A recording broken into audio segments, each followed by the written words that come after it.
Hello दोस्तों, good morning. हम अनिल यादव अपने मैथ स्टडी 2.0 के चैनल पर आप सभी का स्वागत करते हैं। और आज आप लोगों के लिए मैं इंग्लिश पेपर यानी जो आज 6 अप्रैल को एग्ज़ाम हुआ है यूपी बोर्ड में, तो मैं आज वो ये वाला सेट कराने वाला हूं। तो जो भी पूरा मैं पेपर कराऊंगा, तो जो भी हमारे वीडियो पर नया होगा चैनल को सब्सक्राइब कर लेगा और चैनल को सब्सक्राइब कर लेगा ताकि आने वाली वीडियो का नोटिफिकेशन मिलता रहे। ठीक है, आज का जो मैं पेपर कराने जा रहा हूँ, मैं पहले भी इस पेपर को करा चुका हूँ। मतलब ऐसे कराऊँ, जो मैंने मॉडल कराया था वो मॉडल पूरा सेम टू सेम मिल गया है। तो बिल्कुल आप मेरी पिछली वीडियो अगर आप देखना चाहें तो वहाँ पे जाके देख सकते हैं। मैं जो पैसेज कराया हूँ, मतलब ट्रांसलेट करने वाला, वो भी आपको मिल गया है। ठीक है, तो हम देर न करते हुए चलते हैं क्वेश्चन की तरफ और आपको पूरा एक एक पॉइंट हम बता देंगे। तो पूरी वीडियो में बने रहिएगा, मज़ा आएगा तो लाइक करिएगा, कमेंट करिएगा और पेपर का पूरा एनालिसिस देख लीजिए कि आप कितने मार्क्स करके आए होंगे। ठीक है, पूरा ठीक है। देखिए यहाँ पे पेपर है, पहला पैसेज है, सेक्शन ए। हम लोग रीडिंग पढ़ते हैं। लिखा है कि read the following passage carefully and answer the questions given below it. आपको एक बात और ध्यान देना होगा कि अगर जब भी आप पैसेज पढ़िए, सबसे पहले क्वेश्चन पढ़िए। तो पहला देखिए, क्वेश्चन ए में लिखा है कि why do we sometimes envy rich people. दूसरा है what are the benefits of regular work. तीसरा है find out a word in the passage which means respecting one's own self. Find out a word in the passage which opposite of the man who works. तो देखिए अब हम पढ़ते हैं passage. लिखा है कि we sometimes think that it would be very nice to have no work to do. How do we envy rich people who have not to work for their living but can be just what they please all the year round. Yet when we feel this, we make mistakes. Sometimes they are right of having nothing to do. Most of us are happy when we have regular work to do. The first things work does for us in to gives happiness. The work gives us self-respect.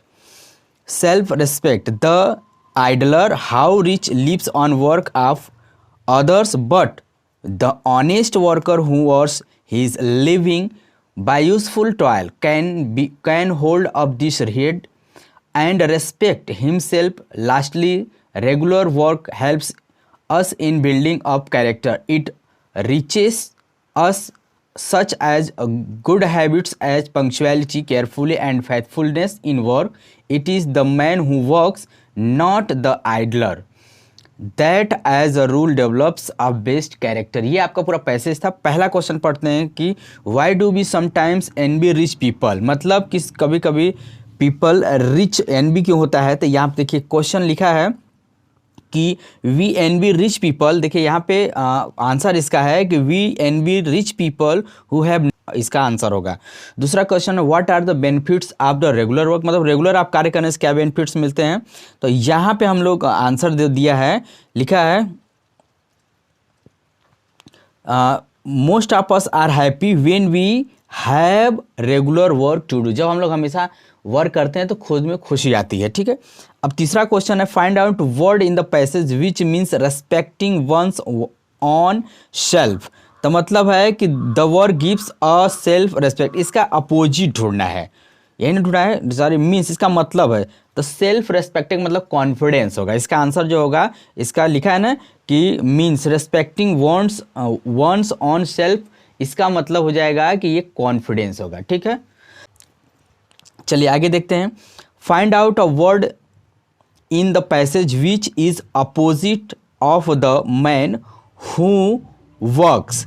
इसका मतलब ये हो जाएगा, आप समझिएगा, कह रहा opposite man who works, जो काम करते हैं उसका अपोजिट, मतलब मैन का जो व्यक्ति काम करते हैं उसका अपोजिट क्या होगा। तो यहाँ पे लिखा होगा कि it is the man who works not the idler. मतलब इसका अपोजिट वर्ड क्या होगा, नॉट द आइडलर। मतलब जो व्यक्ति काम करते हैं उसको नॉट आइडलर नहीं बोल सकते। ठीक, अब आते हैं सेक्शन सी। सेक्शन सी की तरफ जाते हैं। लिखा है choose the correct answer following question. लिखा है a kind man greeted them, identify the adjective. तो इसका जो आइडेंटिफाई एडजेक्टिव होगा वो आपको काइंड होगा। ऑप्शन में ऑप्शन ये दिया है काइंड। ठीक है, आपको दिख रहा है ना, हाँ ये होगा, यानी जो इसका ऑप्शन होगा वो काइंड होगा। आते हैं चौथा का बी देखते हैं, he is a worried man. इसमें पूछा आइडेंटिफाई द वर्ब, यानी क्रिया यानी वर्ब को ढूंढा है, तो वरीड, वरीड आपका क्या हो जाएगा, वर्ब, यानी ऑप्शन नंबर देखिए 3 में दिख रहा होगा, तो ऑप्शन नंबर 3 देख लीजिएगा। The man from the good is, कह रहा है द नाउन फ्रॉम ऑफ, मतलब चौथे का सी देखते हैं, कह रहा है कि the noun from of good is, मतलब कि गुड का जो आपको नाउन बताना है, तो गुड का नाउन ऑप्शन ए में गुड्स दिया है। क्या दिया है, गुड्स। गुड मतलब अच्छा होता है, लेकिन इसमें यस लग जाता है तो सामान हो जाता है, वो आपका नाउन हो जाएगा। और ही इज सफरिंग, आगे क्या फिल करना है, मतलब इसमें कह रहा है कि फिल करने, तो देखिए he is suffering from fever होता है, यानी ऑप्शन नंबर 3 में आपको फ्रॉम भरा है, यानी इसका आंसर जो होगा फ्रॉम हो जाएगा। अगला है क्वेश्चन ई वाला देखते हैं, he is helpful to me change into future indefinite tense. तो देखिए फ्यूचर इंडेफिनिट टेंस का रूल होता है कि सब्जेक्ट विल या सेल लगाते हैं plus verb of first form plus object लगाते हैं। तो यहाँ पे देखते हैं ही के साथ विल लगाएंगे, तो he will be helpful to me हो जाएगा, यानी इसका पैसिव वॉइस हो जाएगा ना, तो ये हो जाएगा he will be helpful to me, ये ऑप्शन नंबर 3 आपका ये आंसर सही हो जाएगा। अगला क्वेश्चन लिखा है कि choose the following as indirect brackets, लिखा है कि he said to me, option A में दिया है 5वां क्वेश्चन का, ऑप्शन ए दिया he said to me please help me, तो इसका चेंज इनटू इनडायरेक्ट स्पीच में होगा, तो इसका जो आंसर होगा वो होगा क्या लिखा है, ही सेड टू मी, उसने मुझसे कहा, मतलब ही रिक्वेस्टेड, क्योंकि ये इंपेरेटिव सेंटेंस है, नहीं ऑप्टेटिव सेंटेंस है, तो यहाँ पे लिखेंगे he requested me, inverted comma हटाएंगे तो टू हेल्प मी। आप अगर नरेशन ना पढ़ें तो बिल्कुल आप चले जाइएगा नरेशन बाय अनिल सर, ये पार्ट 3 में बताया गया, आप हमारे प्लेलिस्ट में भी जाएंगे तो नरेशन के वीडियो थर्ड वीडियो देख लेंगे, तो वहाँ पे ये पूरा रूल बताया गया, एकदम सेम टू सेम रूल है। अगला क्वेश्चन है हु टीच यू इंग्लिश, यानी बी वाला है, 5वें का बी है कि who teach you English change into the passive voice, इसका पैसिव वॉइस बताइए। देखिए पैसिव वॉइस के लिए हमने आपको बहुत अच्छे से वो भी बताया हुआ है, तो आप special rule voice special rule by Anil sir डालेंगे तो ये आपका तो सेम वीडियो मिल जाएगी। तो यहाँ पे है, तो इसकी जो हिंदी होगी इसका आंसर होगा bye whom are you taught English. क्या होगा फिर समझिए, by whom are you taught English. Punctuate the following using capital letters whenever necessary, जो भी नेसेसरी उसको पंक्चुएशन करिए। तो अब यहाँ पे लिखा है रेखा, रेखा नाम है ना, पंक्चुएट करने का मतलब ये होता है कि आप कहाँ पे अंग्रेजी का पहला अक्षर क्या होना चाहिए, कैपिटल लेटर होना चाहिए, कहाँ कॉमा लगाना चाहिए, ऐसे करके होता है। तो आपको देखिए यहाँ पे इसका आंसर है कि Rekha said to her friend, comma inverted comma लगाएंगे, रेखा को भी आर कैपिटल में दिया गया है। वाई, अब कॉमा इन्वर्टेड कॉमा के बाद वाला जो पहला वर्ड्स होता है वो डब्लू है ना, वाई, तो ये आपका कैपिटल लेटर होगा। Why did you not come to college yesterday, फिर उसके बाद आप क्वेश्चन मार्क लगाएंगे, फिर उसके बाद आप फुल इन्वर्टेड कॉमास लगा देंगे। Frame the correct by reordering the words, यानी डी वाला है, यानी 5वें का जो डी है वो रीऑर्डरिंग कर रहा है। Cat upon the jump table the, तो पहले लिखेंगे the cat jumped upon the table, इसका मतलब रीऑर्डरिंग, ये एक सेंटेंस है उसको इधर उधर करके रखा है, तो उसको आपको अच्छे से एक्सप्लेन मतलब करना है। क्या लिखेंगे इसका आंसर कि the cat jumped upon the table. Complete the spelling of the following words, complete the spelling of the following. देखिए जस्टिस एक ही आपको स्पेलिंग दिया है, तो जे यू मतलब जे के बाद डैश दिया है तो उसमें यू भरा जाएगा, यस टी के बाद डैश दिया है आई भरा जाएगा सी, तो जस्टिस हो जाएगा। अगला देखिए प्रयागराज एक प्रसिद्ध नगर है, इसका एक गौरवशाली इतिहास है। यहाँ पे हम बताए हैं कि प्रयागराज एक प्रसिद्ध नगर है, इसका एक गौरवशाली इतिहास है, यहाँ गंगा और यमुना का संगम है, यहाँ उत्तर प्रदेश का उच्च न्यायालय, यह एक स्वच्छ सुंदर नगर है।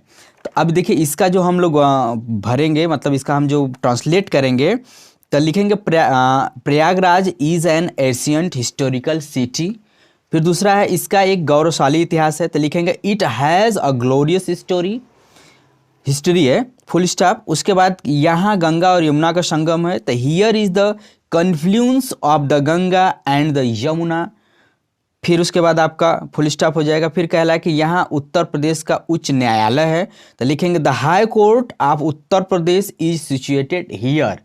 फिर उसके बाद लिखा है यह एक स्वच्छ नगरी है, तो this is a beautiful clean city. I hope आपको ये समझ में आ गया। अब मतलब सेक्शन सी तो बहुत ही आसान था, यानी आप पूरा क्वेश्चन आप करके आ सकते थे। अगला लिखा है सेक्शन डी में आपका read the following passage and answer the questions. आपको यहाँ पे क्वेश्चन दिया है, मतलब एक पैसेज दिया है और पहला क्वेश्चन दिया है why did Lencho become angry. Lencho जो है एंग्री क्यों हो गया, तो इसका मतलब देखिए यहाँ पे आपको क्वेश्चन दिख रहा होगा, such was a confident but the became angry when counted the money. यानी जब उसने पैसे को गिना तब मतलब क्या हो गया, वो मतलब गुस्सा हो गया। तो इसका पहले का आंसर है, देखिए यहाँ पे लिखा है, आंसर भी लिख दे रहे हैं कि सच was his confidence but he became angry when he counted the money।